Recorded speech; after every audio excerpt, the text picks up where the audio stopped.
We are live at Fraud Fight Club Round 3. I'm here with Amy Davis from Capital One. Amy, can you tell us a little bit about your current work and role in fraud fighting? Yes, I lead fraud investigations for U.S. Card across Capital One. That includes law enforcement, Wow. internal fraud, as well as external. Of course, includes scams and fraud rings and coordinated events, all the big things that you see out there. That is quite a wide and impressive scope for your purview. In your role, what do you think it takes to get leadership buy-in for red teaming a fraud vector that maybe you haven't suffered losses from yet?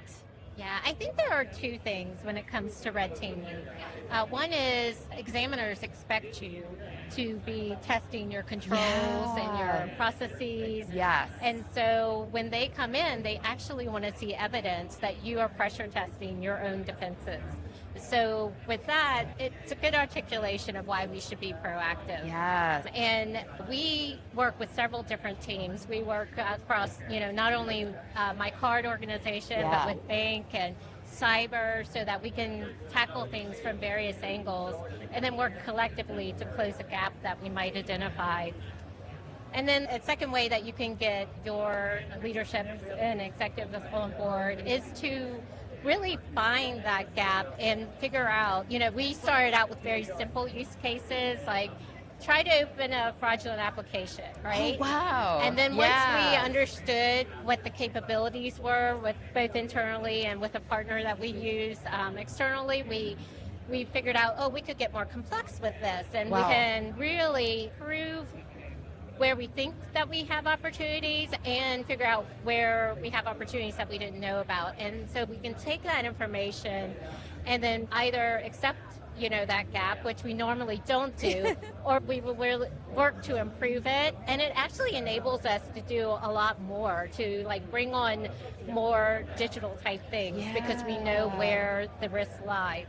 And now for our lightning round, what's one fraud fact you can share?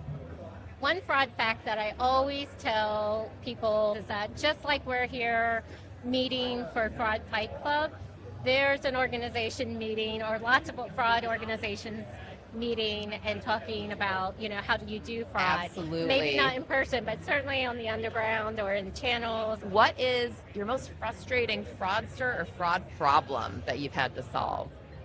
When you go back and you do your retros after you've handled an event, you can see where the fraudsters have tested you and have tested your thresholds and your stability checks. And so it's it's a game, right? Yes. So it always keeps you on your toes.